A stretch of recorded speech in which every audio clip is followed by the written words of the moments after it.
I need $5 million because I want to buy bread for my sister. Our 5-year-old grandson stole the title deed to our house. He said he wanted to feed his sister because she was hungry. Even though our grandson himself was thin and hungry, he seemed determined to get a large sum of money for his sister. How did it come to this? While bewildered, I tried to protect my grandchildren and wanted to consult my husband, but I'll throw them in the slammer. My husband, face red with rage, terrified our grandson. What's going to happen now? My name is Nancy. My husband, Jason, and I retired in our 50s and were enjoying a leisurely life. Hey, Nancy, please. Our household budget is tight again this month. Seeing my daughter-in-law smiling while bowing her head only superficially, I felt weary. My son John and his wife Amy moved out of our house 3 years ago and were living with our 5-year-old grandson Harrison and our 2-year-old granddaughter Mary. Since they lived in the same town as us, Amy often came to our house, seeking financial help.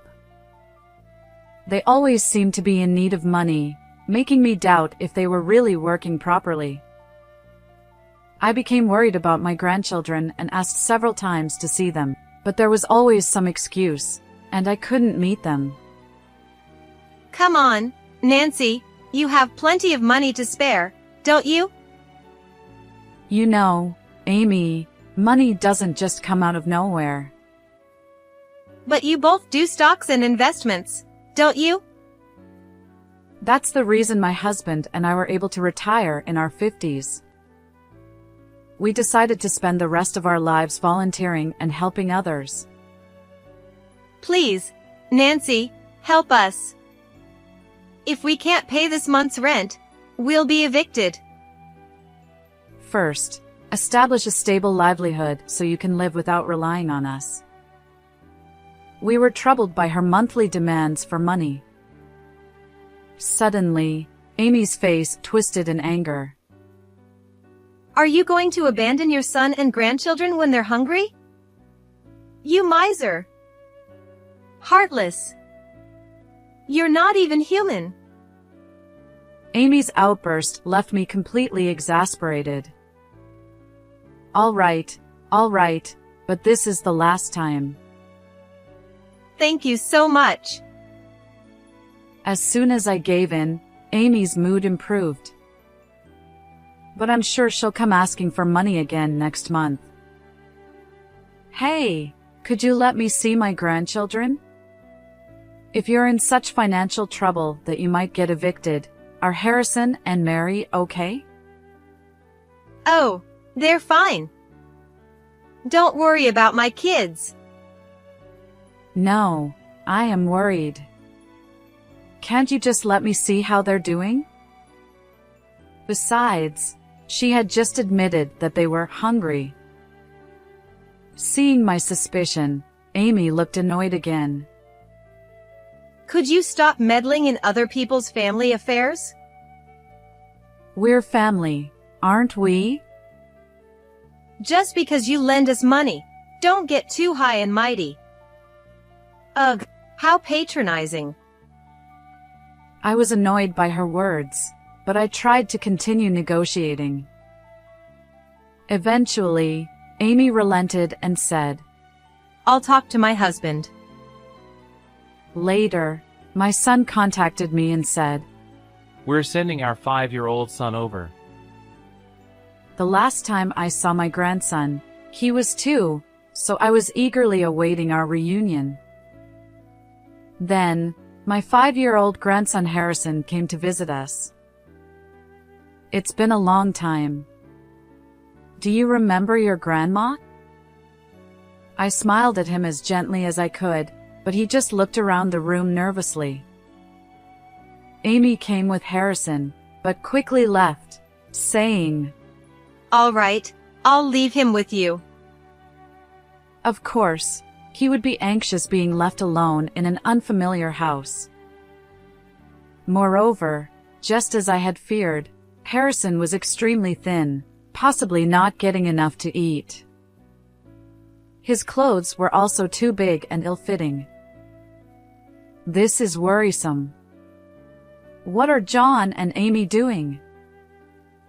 I decided that whenever Harrison came over, I would at least serve him delicious meals.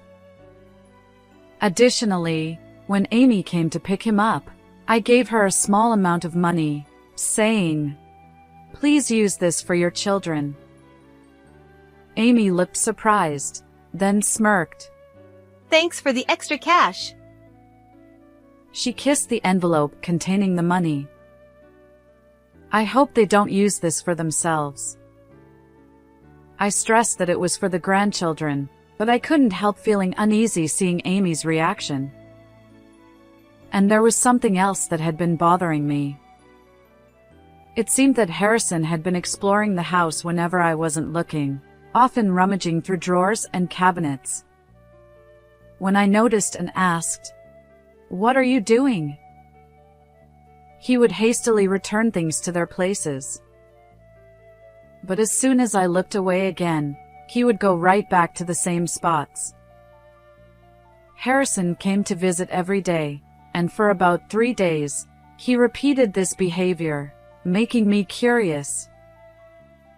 On the 4th day, "Harrison, dinner's ready." "What are you doing?" I couldn't believe my eyes. My grandson was holding the title deed to our house. "Harrison, that's not a toy. Please give it to me." I extended my hand gently, but Harrison shook his head. I need $5 million. I was stunned by his words, but Harrison's face was deadly serious. He genuinely believed that the title deed could be sold for $5 million. "Why do you need money?" I want to buy bread for my sister Mary. I decided to listen to what he had to say. The situation in my son's household was worse than I had imagined. Mom and Dad ignore Mary even when she's crying because she's hungry. They weren't providing enough food, and they ignored Mary until she cried herself to exhaustion. Harrison must have been thinking about how he could help his sister. When I had asked to see my grandchildren, my son John saw an opportunity for his scheme.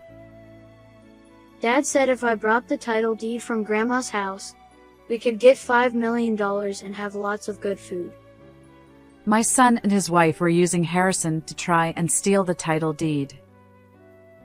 Using a child who doesn't even understand what $5 million means to commit theft is unforgivable. Seeing my angry expression, Harrison looked anxious. What's going on, Nancy? At that moment, my husband Jason returned from his volunteer work in town. I explained the situation to him, and he too wore a stern expression. "Hey, can't we temporarily take care of the grandchildren?" However, he turned red with anger and shouted, "I'll throw them in the slammer." Harrison, shocked and on the verge of tears, said, I'm sorry. Please forgive me. "Wait a minute, dear." But then Jason embraced Harrison and wept. Oh, you poor thing. Even though you're so skinny, you're thinking about your sister. It seemed his anger was directed at our son and daughter-in-law. I sighed in relief. Overcome with sorrow for our grandchildren, I placed my hand on Harrison's shoulder and cried too. Together, my husband and I resolved to take action against our son and daughter-in-law. As usual, I served Harrison a delicious meal. He always ate eagerly, devouring every bite. Staring at the empty plate, he murmured, I want Mary to eat until she's full too. That brought even more tears to our eyes. Then, my husband and I contacted our son and his wife to discuss the matter. Hey, can you bring Mary over too? We'd like to have both of them stay with us. No, she's still only 2 years old and too young. Are you saying that because you don't want us to see how thin both of them are? When my husband pressed them, there was silence on the other end of the line. Hey, stay out of our family's business, will you? I can't just ignore this situation. You're trying to take our kids away from us. You monsters. Amy started screaming again, making any conversation impossible.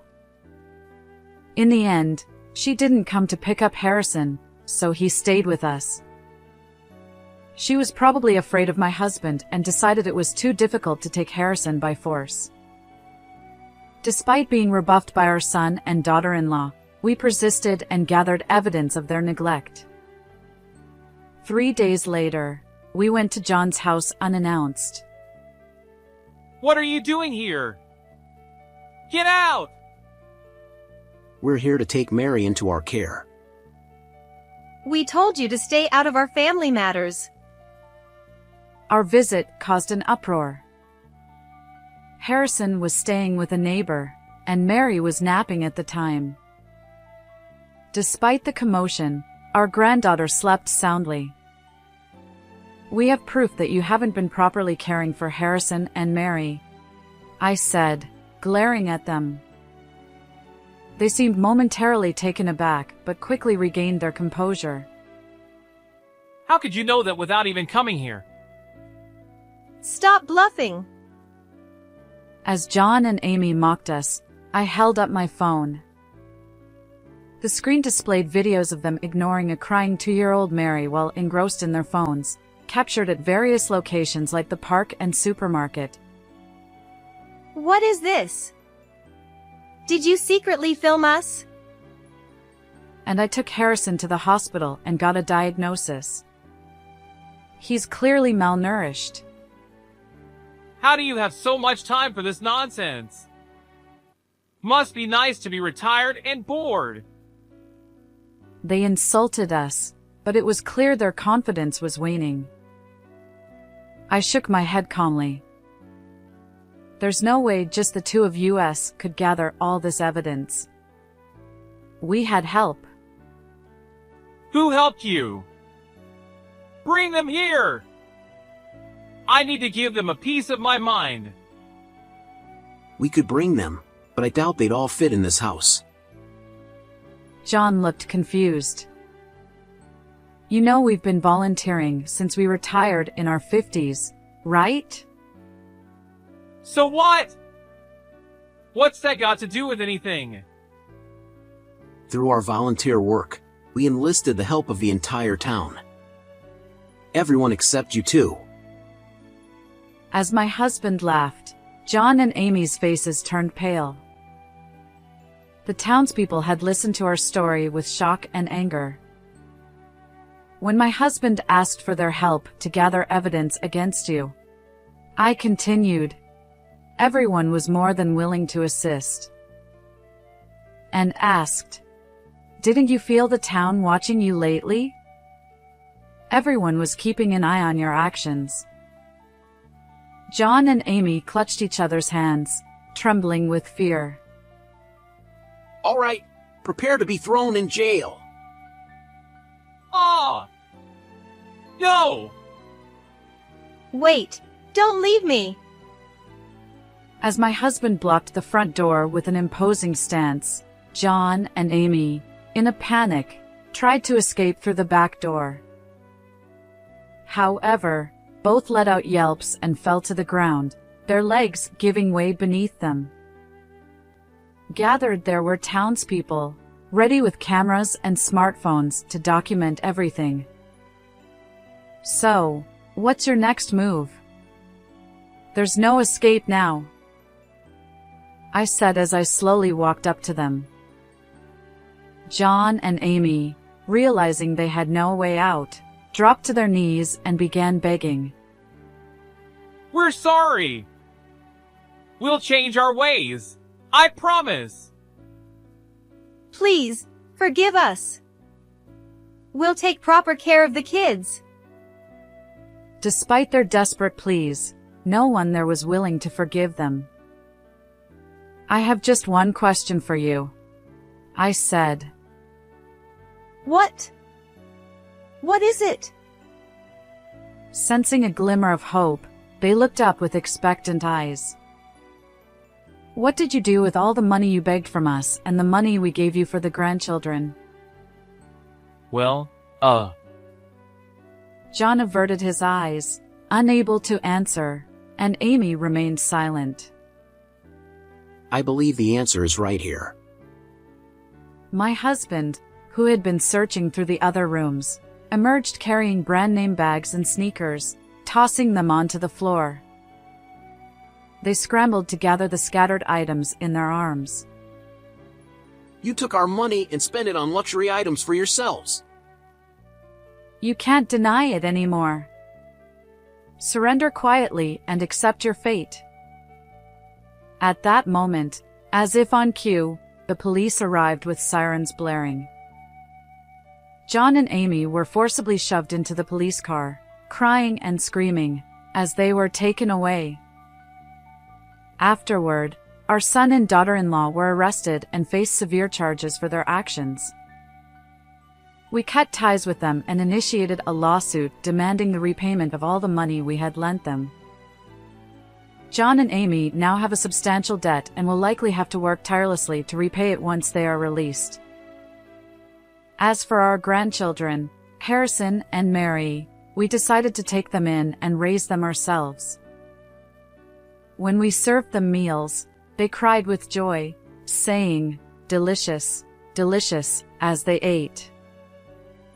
Now, both have filled out considerably, no longer the gaunt, underfed children they once were. Going forward, we plan to continue living joyful, bright days filled with smiles, alongside our beloved grandchildren.